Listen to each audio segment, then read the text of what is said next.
அபிராமி.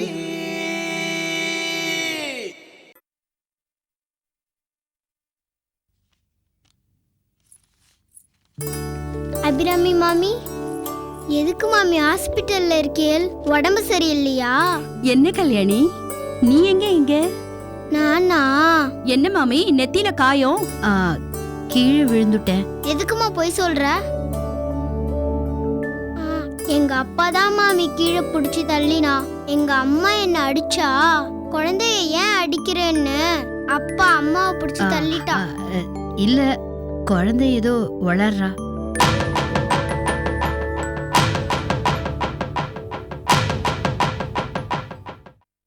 அம்மா அதோ பாருமா என் கப்பு. ஏய், அது அவள்து. இல்லம்மா, இது என்னதுதான். வேணா பாரு, என் பேர் போட்டிருக்கோம்.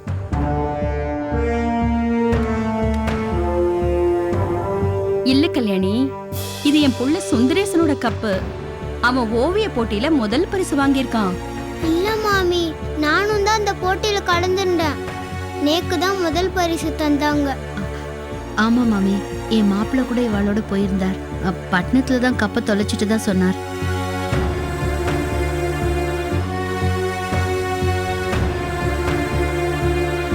கப்பை எங்க தொலைச்ச? பட்டணத்துல அபிராமி மாலை இருக்கோ இல்லையோ, நானு முருகன் அத்திம்பேல் எல்லாருமே அங்க போயிருந்தோம். சுந்தரேசன் கூட அவன் அத்தையோட வந்திருந்தான். அந்த மாமி என்னை திட்டுண்டே இருந்தா, நீ எப்படி கப்பை ஜெயிக்கலான்னு. நான் சாப்பிட்டுட்டு கையால மிண்டு வந்து பார்த்தா கப்பை காணோம்.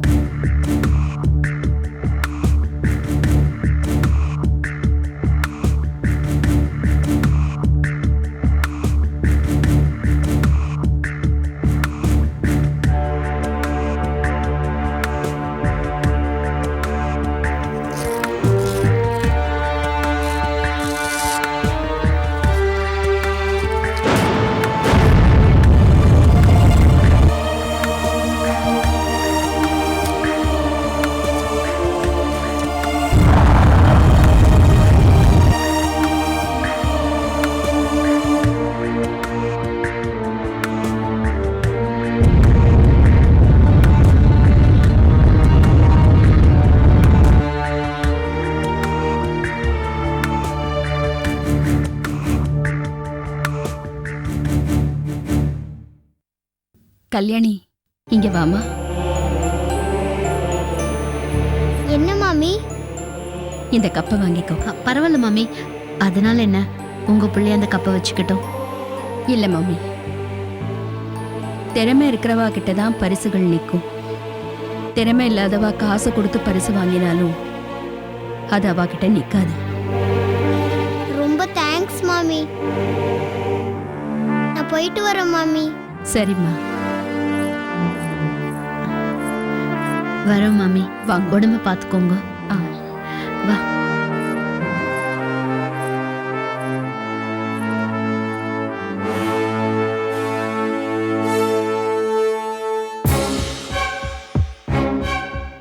சுந்தரேசன் இவ்வளவு பெரிய பொய்ய சொல்லி ஏமாத்திருக்கான்.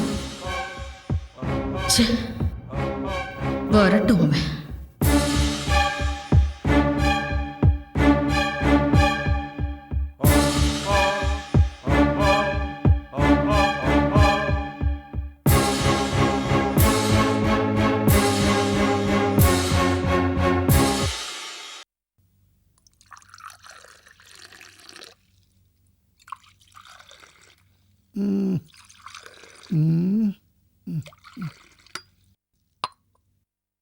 இந்தாங்க, இந்த காப்பியை குடிங்க. அப்பா, ஸ்ரீரங்க ரங்கநாதர் மாதிரி இருக்கு. எழுந்திருங்க. மெதுவா மெதுவா மெதுவா. இந்தாங்க இந்தாங்க.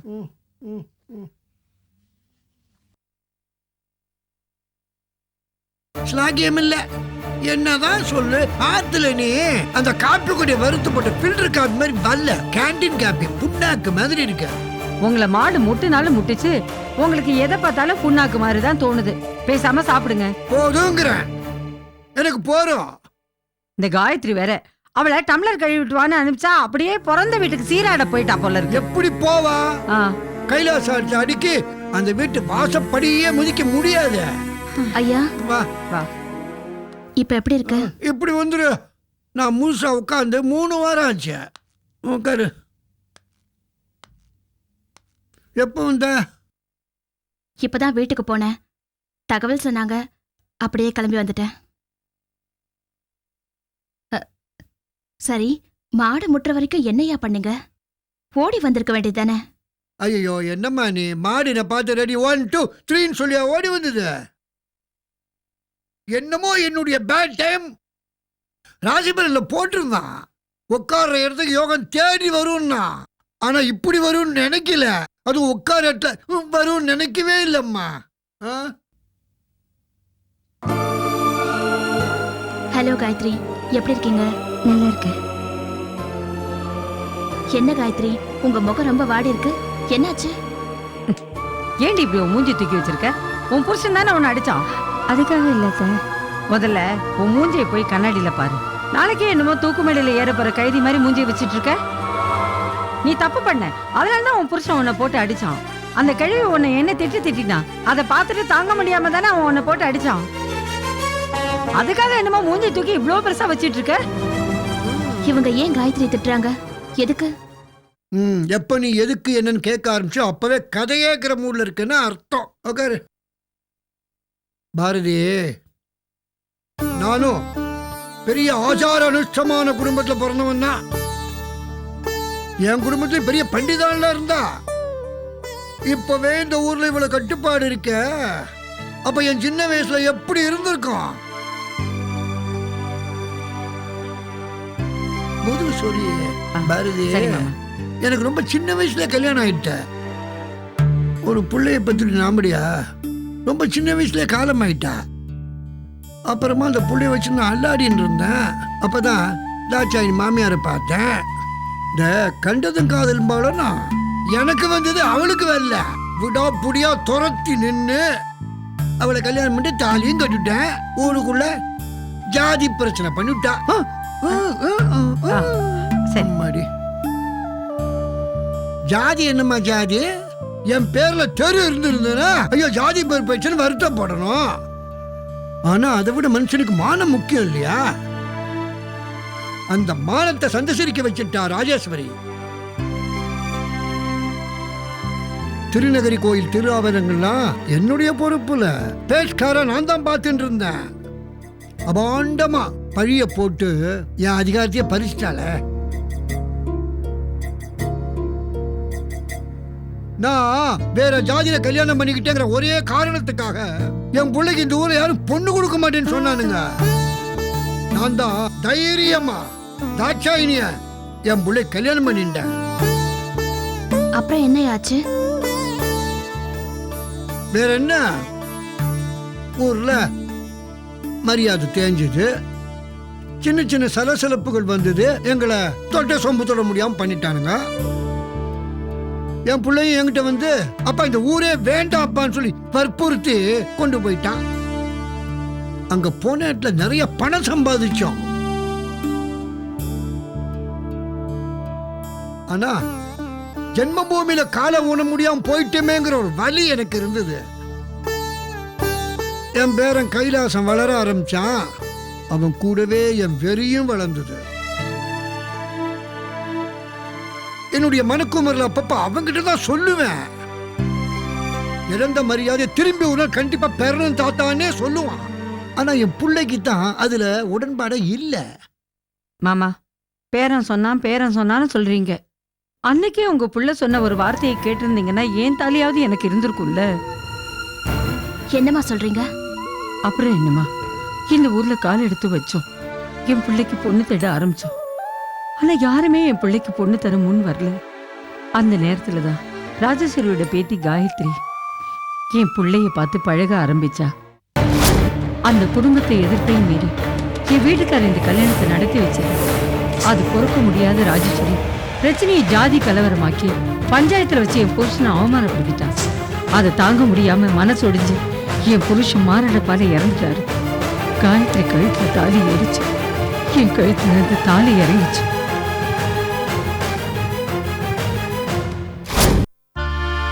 இதம்மா நடந்த கதை. அந்த அநியாயக்காரர்களை பார்க்க போனதுக்காகத்தான் கைலாசம் காயத்ரி அடிச்சது. எனக்கு ஒரு பெரிய மகாபாரத கதையை கேட்ட மாதிரி இருக்கு. வாஸ்தவம் தான்மா, இது மகாபாரத கதை தான். 18 நாள்ல முடிக்க முடியாத மகாபாரத கதை. இதுல யாரு பாண்டவர்கள் யாரு கௌரவர்கள்னு புரியலையே. ஏன் புரியல? அந்த ராஜராஜேஸ்வரி தான் துச்சாதனன், துரியோதனன், சகுனி எல்லாமே. பகவான் கிருஷ்ணன் பாண்டவர்களுக்கு சகாயம் பண்ண மாதிரி இந்த தர்ம யுத்தத்துல பாரதி நமக்கு சகாயம் பண்ணுவா. ஐயோ, என்ன உங்க வம்பு சண்டையில இருக்காதீங்க. நான் இந்த ஊர்ல குழந்தைங்களுக்கு பாடம் சொல்லி கொடுக்கிற ஒரு சாதாரண டீச்சர். என்னம்மா அப்படி சொல்லிட்ட? துரோணாச்சாரியார் அர்ஜுனுக்கு துணையாண்டு வித்தியைகளை கொடுத்த மாதிரி எங்க விச்சுக்கு நீதானமா செய்யணும். ஐயா, நான் சின்ன பொண்ணா இருந்தாலும் என் மனசுல பட்டதை நான் சொல்றேன். உங்க 2 குடும்பங்களும் சின்ன விஷயத்த பெருசாக்கி பகையை வளர்க்குறீங்க. நகத்தால கிள்ளி எறிய வேண்டிய விஷயம் எதுக்கு கோடாரியால வெட்ட நினைக்கிறீங்க? ஐயா, நான் ஒண்ணு கேக்குறேன். உங்க 2 குடும்பத்துக்கும் வேற ஏதாவது பிரச்சனை இருக்கா? என்னம்மா விடிய விடிய ராமாயணம் கேட்டு சேதிக்கிறாம சித்தப்பனான்னு கேக்குற? நான் வேற ஜாதி பொண்ணை கல்யாணம் பண்ணிக்கிட்டது தான் இந்த பகைக்கும் பிரச்சனைக்கும் காரணமே. நல்லா யோசிச்சு சொல்லுங்க. வேற எதுவுமே காரணம் இல்லையா? அப்படி எதுவும் இருக்கிறதா தெரியல. அப்படின்னா இது ரொம்ப சாதாரணமான விஷயம் தானே. உங்க 2 குடும்பமும் உட்கார்ந்து பேசினா இந்த ப்ராப்ளம் சால்வ் ஆயிடுமே. என்னன்னு சொல்ற நீ? எப்படி இது சாத்தியம்? 2 குடும்பமும் எப்படி ஒன்னா உட்காந்து பேச முடியும் இவ்வளவு பிரச்சனைகளுக்கு அப்புறம்? இது பார், இவன் சொன்ன பார் 100க்கு 100 உண்மை. இனிமே எங்களுக்குள்ள சமாதானத்துக்கு இடமே இல்லை. எத்தனை இழப்புகளை நான் சந்திச்சிருக்கேன் தெரியுமா?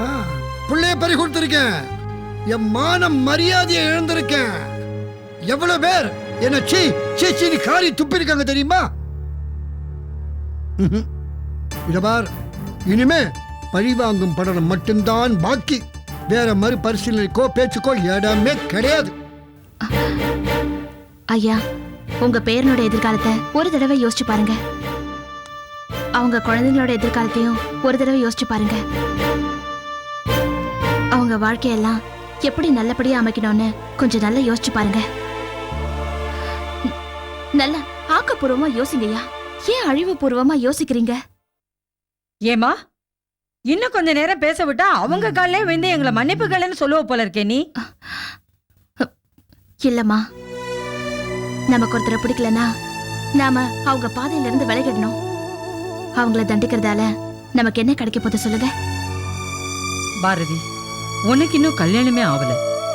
புகுந்த வீடுங்கிற பந்தம் என்னன்னு உனக்கு தெரியாது. குங்குமத்தை இழக்கிறது எவ்வளவு பெரிய கொடுமைன்னு அதை அனுபவிக்கிறவங்களுக்கு தான் தெரியும். என்னோட குங்குமத்தை அழிச்ச அந்த ராஜேஸ்வரி என்னை விட அதிகமா வேதனை பண்ணும். பழிக்கு பழி வாங்குறதுக்காக இந்த ஊரையை எரிச்ச கண்ணைக்கு மாதிரி நான் ஊரையெல்லாம் அழிக்க போறதில்ல. ஒரு பொண்ணுக்கு இன்னொரு பொண்ணு துரோகம் செஞ்சிருக்கா, அது கண்டிக்கப்படணும். இன்னொரு முறை அவ இந்த மாதிரி எல்லாம் துரோகம் செய்யறதுக்கு யோசிக்க கூடாது. கேட்டுட்டல்ல, அவதான் எனக்கு மகள் மகன் எல்லாமே. இவளை வச்சு அந்த ராஜேஸ்வரியோட கொட்டத்தை எப்படி அடக்க போறேன்னு பாக்குறியா? அழிச்சு காட்டுறேன்.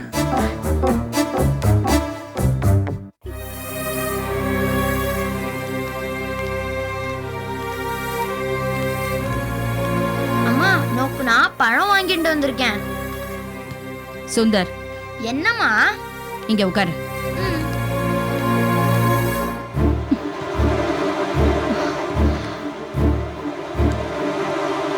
உண்மையை சொல்லு, அந்த கப்பை ஜெயிச்சது யாரு? நானாம்மா. அபிராமி, மறுபடியும் கேக்குறேன், அந்த கப்பை ஜெயிச்சது யாரு? கல்யாணிதாமா ஜெயிச்சா. மா அபிராமி, குழந்தை ஏதோ தெரியாம செஞ்சுட்டான். என்னம்மா குழந்தை? குழந்தைன்னு சொல்லி அவன் பண்ண தப்புக்கு நியாயம் கற்பிக்காதே. பென்சிலோ பேனாவையோ திருடினாலே தப்பு. இவன் இன்னொருத்தர் திறமைக்கு கிடைச்சிருக்கிற பரிசையே திருடிட்டு வந்திருக்கான். இவனை சும்மா விட முடியுமா? என்னாச்சு? ஏன் குழந்தைய வெயிற? என்ன பண்ணிட்டு வந்திருக்கான்னு அவனையே கேளுங்க. அண்ணா, இல்லம்மா, குருக்கள் பேத்தி ஜெயிச்ச கப்ப இவன் எடுத்துட்டு வந்துட்டான். எடுத்துட்டு வரல, திருடிண்டு வந்திருக்கான். நோக்கு எங்க இருந்துடா வந்தது இந்த திருட்டு புத்தி? நான் என்னம்மா பண்றது? அத்தை தான் அந்த கல்யாணிக்கு கப்பு கிடைக்க கூடாது, நேக்கு தான் கப்பு கிடைக்கணும்னு அந்த கப்பை நைஸா எடுத்து கொடுத்துட்டாமா. நோக்கு எங்க போச்சு புத்தி? அவ கொடுத்தானா நீ எப்படி வாங்கிட்ட? ஐயோ, இந்த குசல மானத்தை வாங்குறா. அவ ஆத்துக்காரன் தான் உருப்படாம போயிட்டான். இவ்வளவு ஒழுங்கா இருக்கலாமே. இப்படியா ஒரு குழந்தைக்கு திருட்டுத்தனம் சொல்லி கொடுக்கறது? அதுவும் ஏன் குழந்தைக்கு? சரி சரி, இந்த விஷயத்தை பெருசு பண்ணாத. கப்பு கப்புன்னு சொல்லிண்டு நம்ம ஆத்து மானத்தை கப்பல் ஏத்தாத. வாடா சுந்தரேசா, போலாம். மறுபடியும் சொல்றேன், இன்னொரு தடவை தப்பு பண்ண யோசிச்ச கோலை உடைச்சு போட்டுருவேன். போ. அம்மா, ம்.